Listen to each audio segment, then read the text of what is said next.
మనకు తెలిసిన ప్యాంగాంగ్ లేక్ అంటే ఆ బ్లూయిష్ కలర్లో కనిపించే నీళ్లు,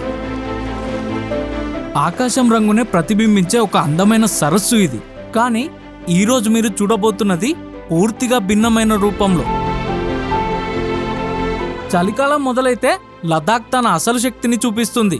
ఇక్కడ ఉష్ణోగ్రతలు -20 లేదా -30 డిగ్రీలే కాదు, కొన్ని రాత్రుల్లో -35 డిగ్రీల వరకు పడిపోతాయి. ఆ సమయంలో ఈ లేక్ మొత్తం నెమ్మదిగా ఒక భారీ గ్లాస్ షీట్లా గడ్డగట్టిపోతుంది. ఎప్పుడూ నీళ్లతో అలలు కట్టిన సముద్రంలా కనిపించే ఈ లేక్ ఇప్పుడొక మంచు ఎడార్లా మారిపోయింది.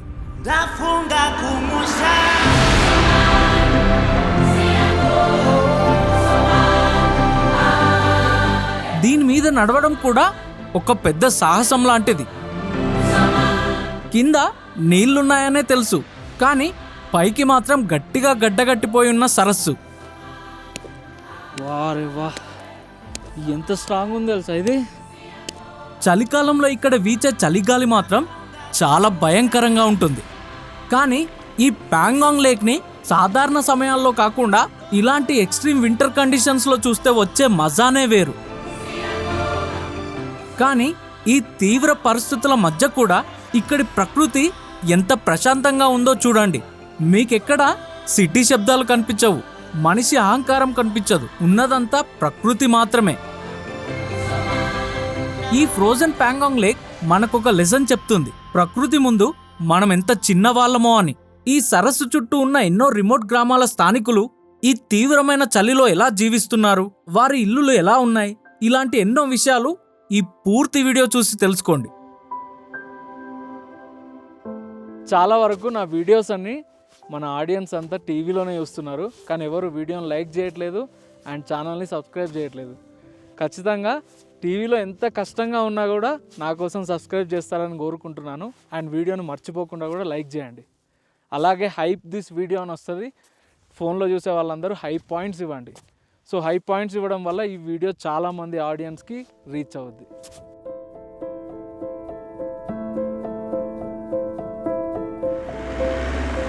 ఈ లేక్ దగ్గరికి వస్తున్నప్పుడు రోడ్ మొత్తం పర్వతాల మధ్య ప్రయాణం.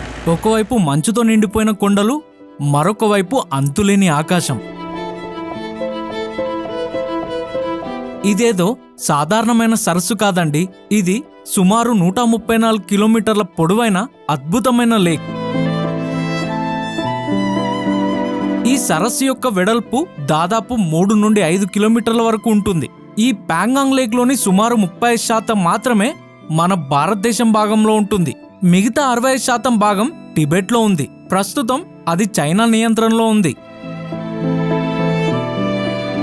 అరౌండ్ 120-130 కిలోమీటర్స్ పొడుగుండే ఈ లేక్ ఇలా ఫ్రీజ్ అయి ఉండడం చూసి నేనే షాక్ అయినా.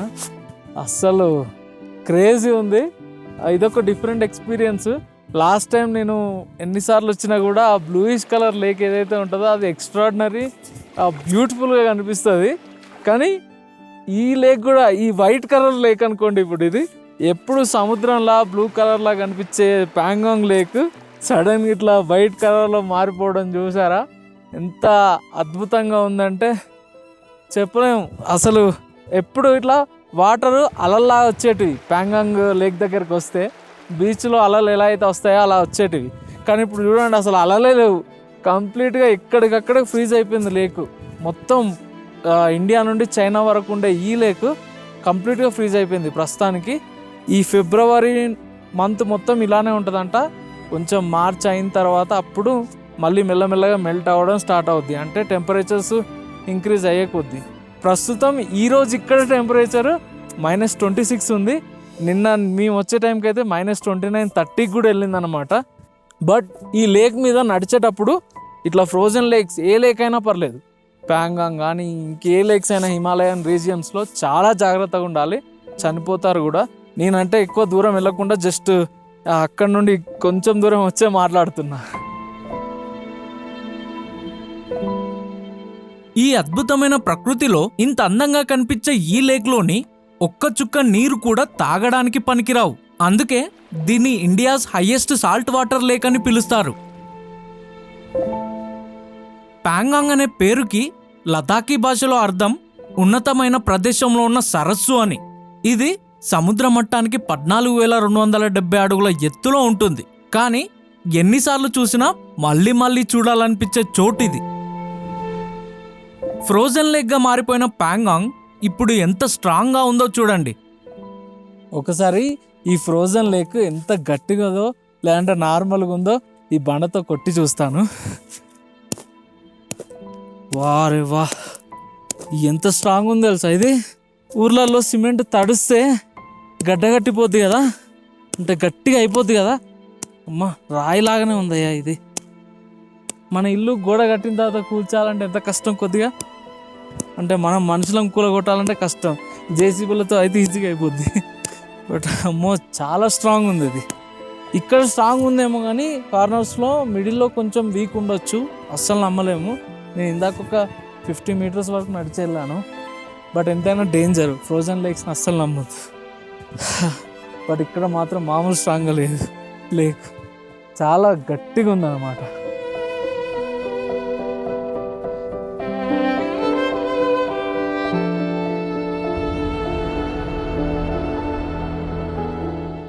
అసలు ఈ ప్యాంగాంగ్ సరస్సులోని నీరు ఎందుకు ఉప్పుగా ఉంటాయనే డౌట్ మీకు వచ్చే ఉంటుంది. ఈ సరస్సులోకి మంచు కరిగిన నీరు, వర్షపు నీరు వస్తాయి. కానీ ఈ సరస్సు నుంచి బయటికి వెళ్లే నది లేదు. అంటే నీరు ఇక్కడికి వస్తుంది కానీ బయటికి వెళ్ళదు. రోజు రోజుకి సూర్యుడు ఎండేస్తాడు, నీరు మెల్లగా ఆవిరైపోతుంది. కానీ ఒక్క విషయం గుర్తుంచుకోండి, నీరు మాత్రమే ఆవిరైపోతుంది, ఉప్పు మాత్రం ఆవిరైపోదు. అది ఇక్కడే మిగిలిపోతుంది. ఇలా చాలా సంవత్సరాలు, వేల సంవత్సరాలు గడిచే కొద్దీ ఇందులోని ఉప్పు శాతం కొంచెం కొంచెం పెరిగింది. అందుకే ఈ సరస్సు నీళ్లు కొంచెం ఉప్పుగా ఉంటాయి. ఇది పూర్తిగా సముద్రంలా ఎక్కువగా ఉప్పు ఉండదు. అందుకే దీన్ని బ్రాకిష్ వాటర్ అంటారు. ఇది ఒక సాల్ట్ వాటర్ లేక్ అయినా కూడా చలికాలంలో ఈ సరస్సు పూర్తిగా గడ్డగట్టిపోతుంది. అంటే ప్రకృతి ఎంత అద్భుతమో చూడండి. నీరిక్కడికి వస్తుంది, బయటికి వెళ్ళదు. సూర్యుడు ఎండేస్తాడు, ఉప్పు మిగిలిపోతుంది. ఇదే ప్యాంగాంగ్ సరస్సు నీళ్లు ఉప్పుగా ఉండడానికి సింపుల్ రీజన్.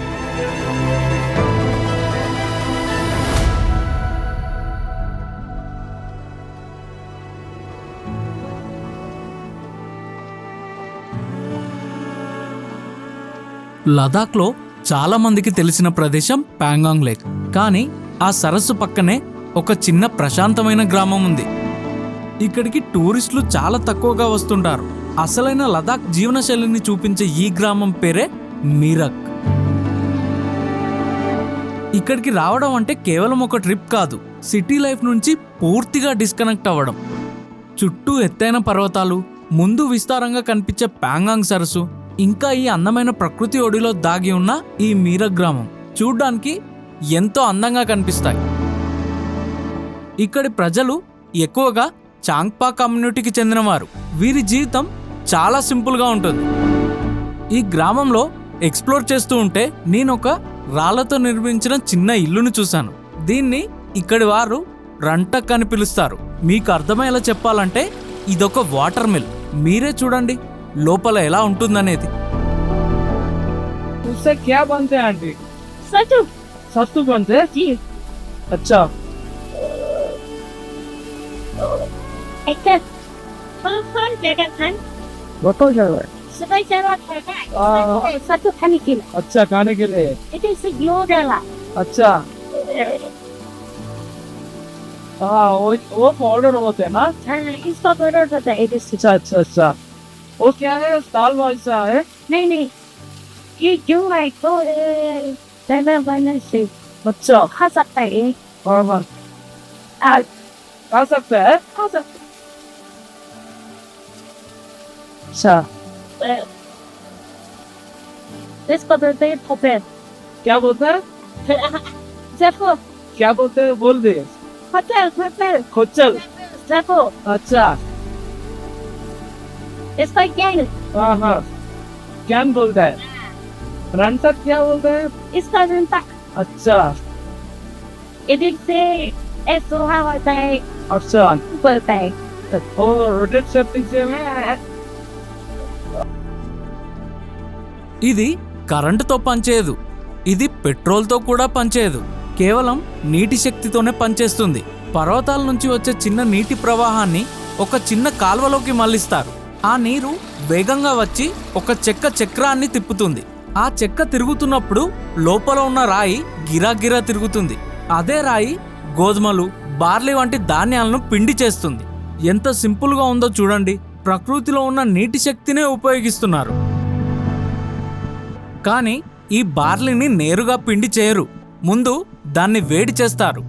అది కూడా ఒక ప్రత్యేకమైన విధానంలో. మొదట ఒక పెద్ద ఇనుప పాన్ తీసుకుంటారు.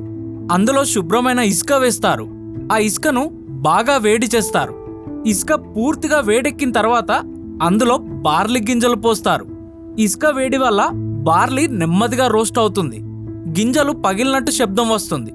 ఈ బార్లీ రోస్ట్ అయిన తర్వాత ఇసుకను వడకట్టి తీసేస్తారు. తర్వాత ఆ బార్లీని పిండి చేస్తారు. ఈ పిండితో ఇక్కడి ప్రజలు సాంపా లాంటి సాంప్రదాయ ఆహారం తయారు చేస్తారు. చలికాలంలో శరీరానికి వేడి ఇచ్చే ఆహారం ఇది. ఎనర్జీ కూడా ఎక్కువగానే ఇస్తుంది. లదాఖ్లో ఇల్లులు చూస్తే మన సిటీ ఇల్లులా కాంక్రీట్, గ్లాస్, పెయింటింగ్ ఎక్కువగా కనిపించవు. ఇక్కడ ఎక్కువగా కనిపించేది మట్టి ఇల్లులే. మొదట చూసినప్పుడు చాలా సింపుల్గా అనిపిస్తాయి, కానీ వాటి వెనుక చాలా తెలివైన ఆలోచన ఉంటుంది. ఇక్కడ ఇల్లులు పూర్తిగా సహజ నిర్మాణమే. ఈ నేలలో ఉన్న మట్టి, రాళ్ళు, చెక్క ఆ నిర్మాణానికి వాడుతారు. ఈ ఇల్లు ఏదైతే ఉందో ఇది మొత్తం మట్టితో నిర్మించిన ఇల్లు అనమాట. 4000 దాదాపు 30 సంవత్సరాల క్రితం నిర్మించారట ఇది. అండ్ పైన మీ ఇంటి పైన వచ్చి మొత్తం మన ఎలా అయితే పొలాల్లో మన పల్లెటూళ్ళలో గడ్డి ఉంటుంది కదా, అదే టైప్లో వీళ్ళు ఇక్కడ రష్యా అంతా పైన వేసేస్తారు. మొత్తం ఆల్మోస్ట్ ఆ ఇంటి గోడలు కూడా ఆల్మోస్ట్ 1.5-2 feet పెడుతుంది. అండ్ చాలా పాత ఇల్లు కాబట్టి చూడడానికి కూడా ఒక హెరిటేజ్ ఇల్లు లాగా అనిపిస్తుంది. ఒక మంచి యూనిక్గా అనిపిస్తుంది. ఈ ఇంటి పైన ఏదైతే గడ్డి ఉంది కదా, గడ్డి టైప్లో కనిపిస్తుంది కదా, అవన్నీ గ్రీన్ పీస్ యొక్క చెట్లు అనమాట. అది మనకి వీళ్ళు వింటర్ స్టోరేజ్ కోసం ఉంచుతారంట వాళ్ళ గేదెలకి, ఆవులకి, బర్రెలకి పెట్టడానికి. ఎందుకంటే ఈ టైంలో ఎక్కువ స్నోఫాల్ జరగడం వల్ల పశువులకి తినడానికి గడ్డి దొరకదు కదా, అందుకే అవి ముందే స్టోర్ చేసి ఇలా ఇంటి మీద పెట్టుకుంటారు. అండ్ ఇది ఇల్లుని గరం చేయడానికి కూడా ఉపయోగపడుతుంది. ఇంటి లోపల బయట నుండి వచ్చే చల్లటి గాలి లోపలికి వెళ్ళకుండా కూడా యూజ్ అవుతుంది. సో అన్ని విధాలుగా ఇది చాలా యూస్ఫుల్ అనమాట. ఇంటి చుట్టూ ఉంది, ఇంటి పైన మొత్తం ఉంటుంది అనమాట. ఇంకా ఈ అమ్మగారు వారితో మాట్లాడిన తర్వాత వారింట్లోకి రమ్మని ఇన్వైట్ చేశారు. ఒకసారి వీరి ఇంటి లోపల ఎలా ఉందో చూడండి మీరే.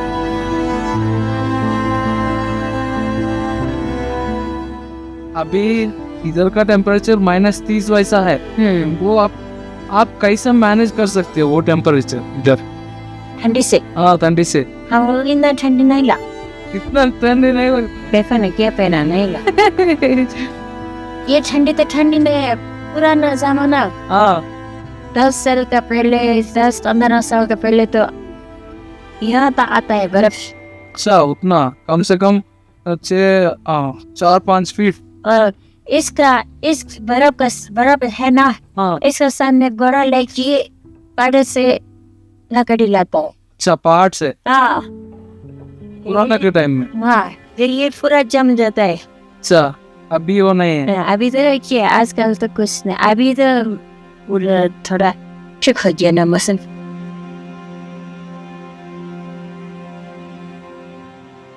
చలికాలంలో ఇక్కడ చాలా మంచు పడుతుంది, కానీ వేసవికాలం రాగానే నీరు చాలా అవసరం అవుతుంది. వ్యవసాయం చేయడానికి, జంతువులకు, రోజువారీ అవసరాలకు నీరు కావాలి. ఒక అద్భుతమైన పరిష్కారం కనుగొన్నారు. అదే ఈ ఐస్ స్తూప. మీర గ్రామం దగ్గర మీరు చూసేదే ఈ ఐస్ స్తూప. ఇది సహజంగా ఏర్పడిన మంచు కాదు, మనుషులు తయారు చేసిన ఒక ఆర్టిఫిషియల్ ఐస్ స్తూప. ఇది ఎందుకు స్తూప అంటారు అంటే ఇది బౌద్ధ స్తూప ఆకారంలో ఉంటుంది కాబట్టి. వేసవికాలం వచ్చేసరికి ఈ మంచు మెల్లగా కరుగుతుంది. ఆ కరిగిన నీరు గ్రామానికి ఉపయోగపడుతుంది. చూడ్డానికి చాలా సింపుల్ ఐడియాలా అనిపిస్తుంది, కానీ ఇందులో ఉన్న ఆలోచన చాలా గొప్పది.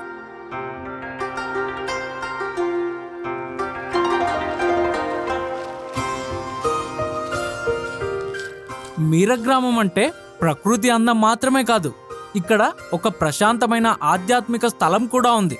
అదే ఈ మిరక్ మానిస్ట్రీ.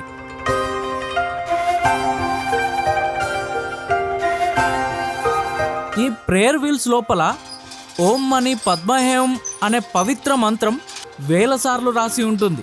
ఒక్కసారి ఈ వీల్ తిప్పితే ఆ మంత్రం ఒక్కసారి జపించినట్లు నమ్మకం.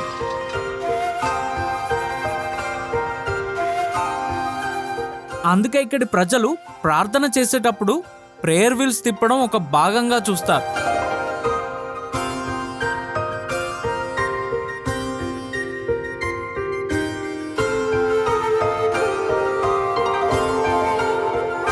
మీరక్ గ్రామంలో నిలబడి దూరంగా చూస్తే ఆకాశాన్ని తాకేలా ఒక భారీ మంచు శిఖరం కనిపిస్తుంది. అదే కంగ్జూ కంగ్రీ. ఇది కేవలం ఒక పర్వతం కాదు, ఇది కరాకోరం రేంజ్లో ఉన్న ఒక గొప్ప శిఖరాల్లో ఒకటి. కంగ్జూ కంగ్రీ ఎత్తుగా తెల్లటి మంచుతో కప్పబడి ఎప్పుడూ గంభీరంగా కనిపిస్తుంది. ఈ మౌంటైన్ హైట్ నుండి మీరక్ గ్రామాన్ని మరియు పాంగాంగ్ సరస్సును చూస్తే ఎంతో అత్యద్భుతంగా కనిపిస్తుంది.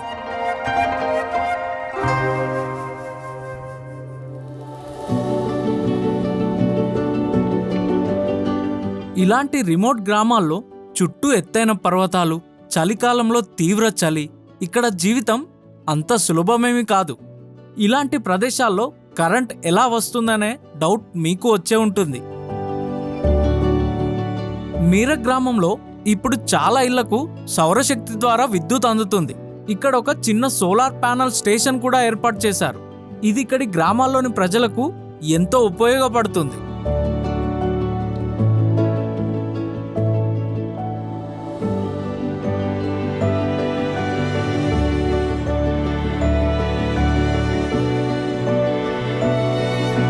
మీరక్ గ్రామాన్ని మొత్తాన్ని ఎక్స్ప్లోర్ చేసి ఇంకా లంచ్ చేయడం కోసం మా హోమ్ స్టేకి వచ్చాం.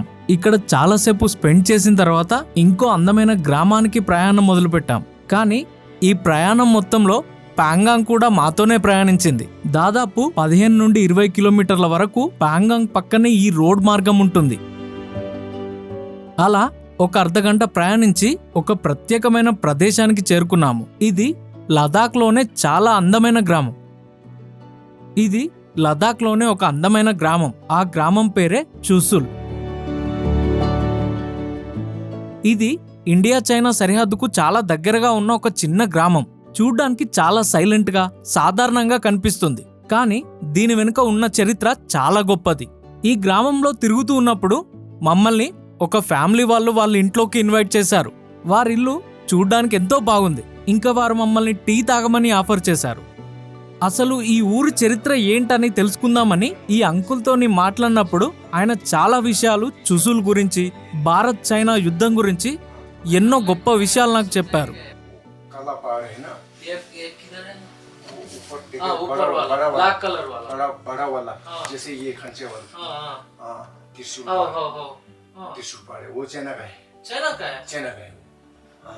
ये पहाड़ उसका आगे है ना, ये वाला इंडिया का है। आगे ये सफेद वाला है ना, जो सफेद वाला है ना, ये अपना है. इस साइड हमारा है, उस साइड चाइना का है. अच्छा हाँ, अभी वो ब्लैक टॉप उसको बोलते हैं. अच्छा ये उसको, ये छोटा टिकरी है ना, काला वाला, उसको अभी ये चाइना बैठा था उसमें.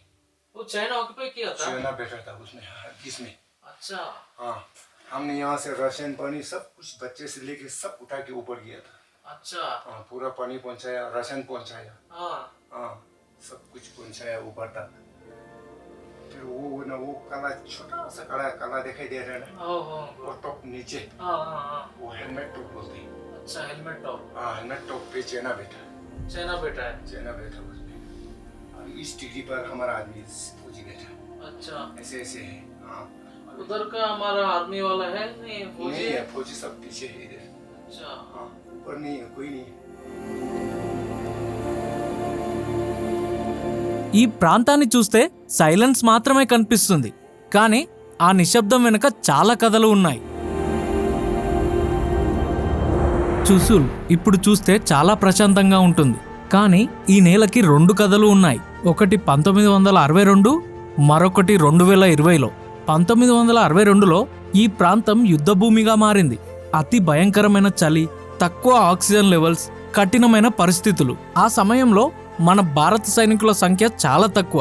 రెజాంగ్లా దగ్గర జరిగిన పోరాటం ఈ నేల చరిత్రలో చెరగని ముద్ర వేసింది. చివరి శ్వాస వరకు పోరాడిన వీరులు చుసుల్ నేలను త్యాగంతో కాపాడారు. కాలం మారింది, దశాబ్దాలు గడిచాయి. 2020లో మళ్ళీ ఈ ప్రాంతం వార్తల్లోకి వచ్చింది. ఈసారి పెద్ద యుద్ధం కాదు, కానీ తీవ్రమైన ఉద్రిక్తత. పాంగాంగ్ సరస్సు దక్షిణ తీర ప్రాంతాలు, ఎత్తైన కొండలు మళ్ళీ వ్యూహాత్మకంగా కీలకమయ్యాయి. మన సైనికులు అత్యంత చలిలో, మంచులో రోజులు నెలలు అక్కడే నిలబడ్డారు. కానీ 1962 యుద్ధంలో బ్యాటిల్ ఆఫ్ రెజాంగ్లాలో దాదాపుగా 120 మంది మన భారత సైనికులు చివరి వరకు పోరాడుతూ వీరమరణం పొందారు. ఇది భారత సైనిక చరిత్రలో అత్యంత గౌరవనీయమైన పోరాటాల్లో ఒకటి. ఈరోజు మనం చుసుల్లో నిలబడి చూస్తే నిశ్శబ్దం మాత్రమే కనిపిస్తుంది, కానీ ఈ నేల త్యాగాలకు ప్రతిరూపం.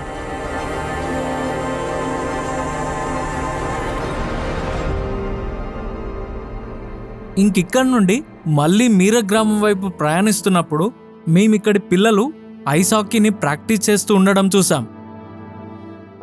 చూడ్డానికి ఇదొక చిన్న గేమ్లా అనిపిస్తుంది, కానీ ఈ పిల్లలకి ఇదొక కళ. లదాఖ్ అంటే పర్వతాలు మాత్రమే కాదు, ఇది వన్యప్రాణులకు కూడా ఒక ప్రపంచం లాంటిది. ఈ ఎత్తైన ఎండిపోయిన నేలలో జీవించడం చాలా కష్టం, కానీ కొన్ని జంతువులు ఇక్కడే తమ ఇంటిని చేసుకున్నాయి.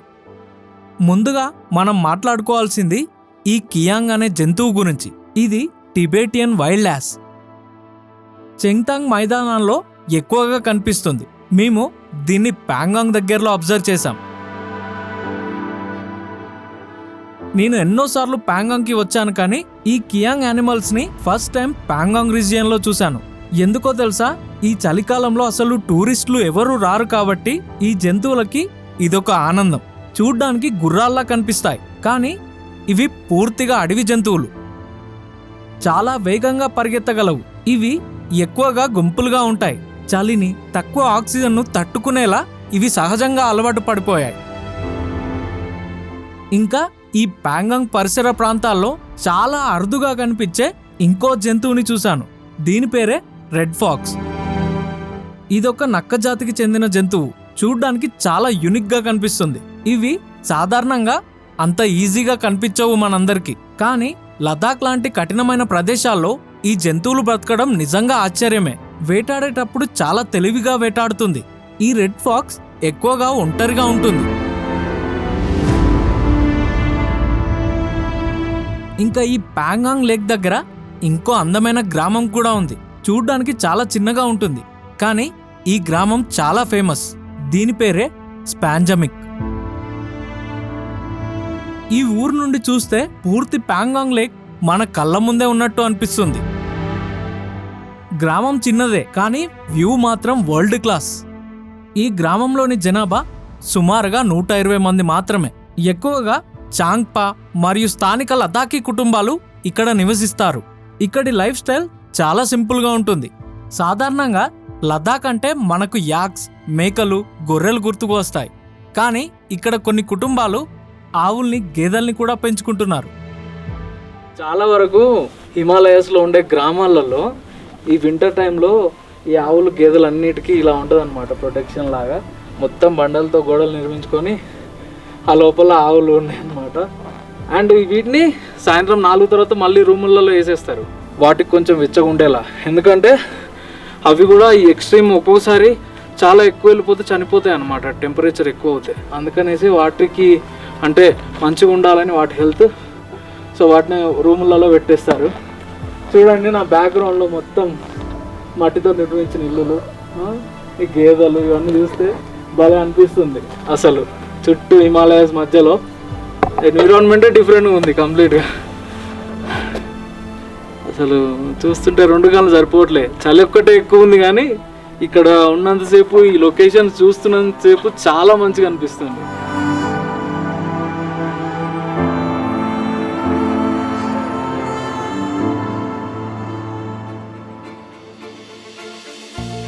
ఈరోజు మనం చూసింది కేవలం ఒక ట్రిప్ కాదు, ఇది పూర్తి అనుభవం.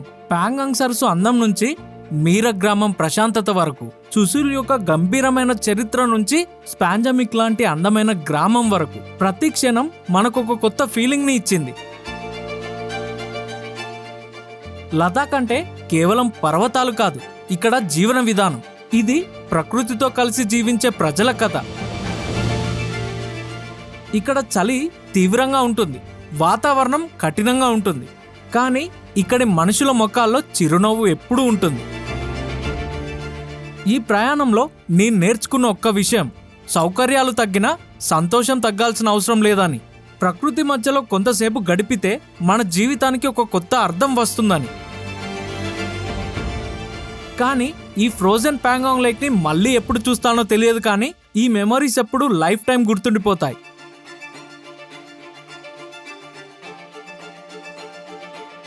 ఇలాంటి మరెన్నో గొప్ప వీడియోల కోసం నా ఛానల్ని సబ్స్క్రైబ్ చేసుకోండి. Until next video, stay tune to Jagadish Jani films. జై హింద్.